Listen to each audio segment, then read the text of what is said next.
में एक दलित कौन है? चंद्र पासवान जी वह सत्ता तक, लेकिन अब की बार तो आज कितना आगे है। नमस्कार, मैं हूं मिथिलेश कुमार। आप देख रहे हैं समाचार भारत। क्योंकि नेपाल में चुनाव का बिगुल बज चुका है और यहां पार्लियामेंट का चुनाव हो रहा है।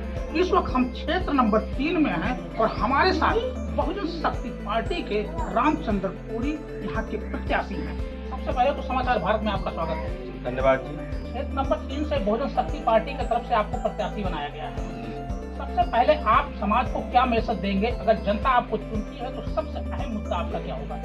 मेरी जो अहम मुद्दा है, मैं समाज को ये बताना चाहता हूँ, यदि मैं यहाँ से चुनाव जीतता हूँ, यदि यहाँ की जनता मुझे उस लायक समझती है, चुनाव जिताती है, तो मैं शिक्षा, रोजगार और स्वास्थ्य पर सबसे पहले काम करूंगा। और बहुजन, जितने हमारे बहुजन लोग हैं, उनकी एक मजबूती बनेगी, दुनिया में एक मैसेज जाएगा, देश के लिए भी मैसेज जाएगा।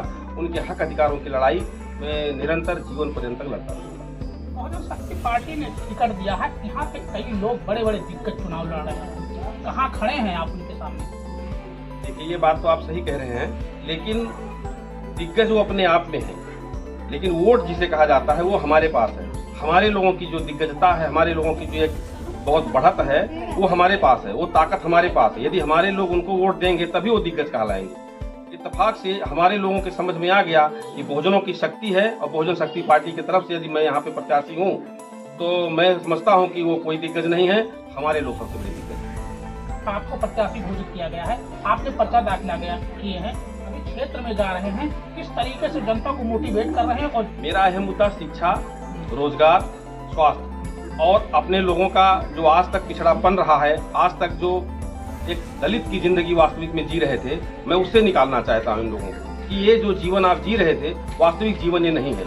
आपको गुमराह किया गया है, वोट आपका लिए है और घर अपना बनाए हैं। आपका घर पहले भी उजड़ा था, आज भी उजड़ा है। यदि आप लोगों ने मेरी मदद किया, यदि आप लोगों ने वोट दे करके मुझे उस सत्ता तक पहुंचाए, तो मैं वादा करता हूं कि आप लोगों के जीवन में एक बहुत बड़ी खुशहाली आएगी। जिस तरीके से जसपा हो गया, कांग्रेस हो गया, एमआलए हो गया और तमाम पार्टियां यहाँ पे चुनाव लड़ रही हैं, आप बहुजन शक्ति पार्टी से, उनका भी यही एक मुद्दा है, शिक्षा, स्वास्थ्य, सड़क, बिजली, और आपका भी शिक्षा, स्वास्थ्य, शिक्षक और बिजली।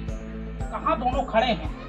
देखिए, अगर उनका ये मुद्दा होता तो आप देख लीजिए, कांग्रेस एक भी दलित को प्रत्यक्ष चुनाव लड़ने के लिए टिकट नहीं दिया है, जसपा भी नहीं दिया है और एमआलए भी नहीं दिया है।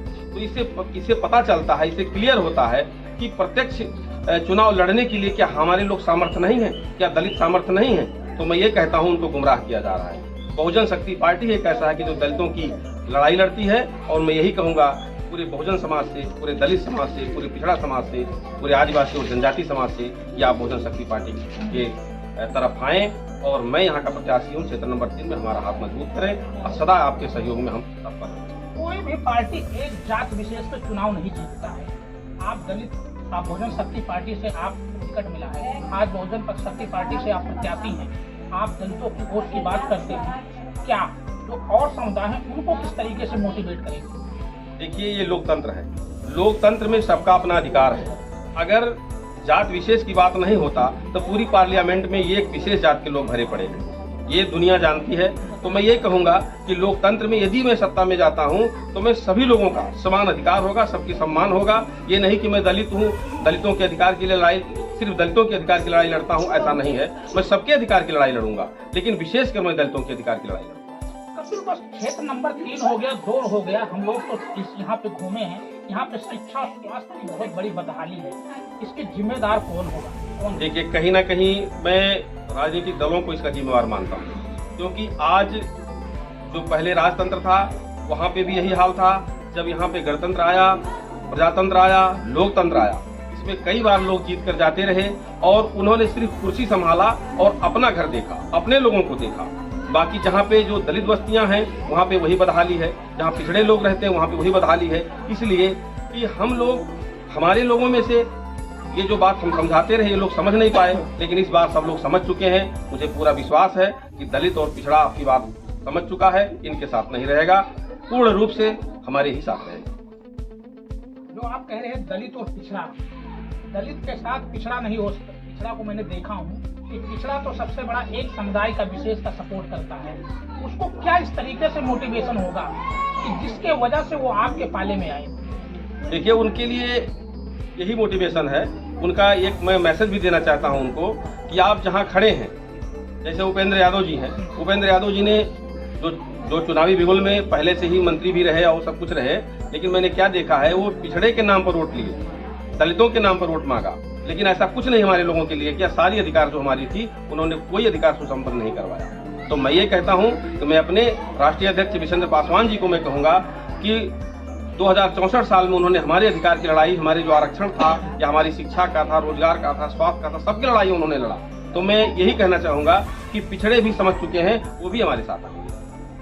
तो देख सकते हैं थे रामचंद्र कोरी, जिनका साफ कहना है कि क्षेत्र नंबर 3 से बहुजन शक्ति पार्टी ने जिस तरीके से हम पे विश्वास जताया है और हमको टिकट दिया है, अगर यहाँ की जनता हमको चुनती है तो सबसे पहली प्राथमिकता हमारी रहेगा शिक्षा, स्वास्थ्य, सड़क और जो भी बदहाल व्यवस्था है उसको सुधारने का प्रयास किया जाएगा। लेकिन इनका सबसे बड़ा एक और आरोप है कि जितने भी प्रत्याशी आए वो चुनाव जीत करके यहाँ की जनता का जो आम मुद्दा था उसको नकारते रहे और अपना प्रॉपर्टी या अपना संपन्न करने के होने के लिए काम करते रहे। तो ऐसे में साफ पता चलता है कि अब तो बिगुल बज चुका है और अभी पर्चा दाखिला हुआ है और पर्चा दाखिला होने के बाद अब लोग क्षेत्र में जा करके और जनता से वोट मांग रहे हैं। लेकिन अब तो आने वाला वक्त ही बताएगा कि जब चुनाव होगा और जब बक्सा खुलेगा तब इनके किस्मत की फैसला ओपन होगा। मिथिलेश कुमार, समाचार भारत, क्षेत्र नंबर 3, कपिलवस्तु।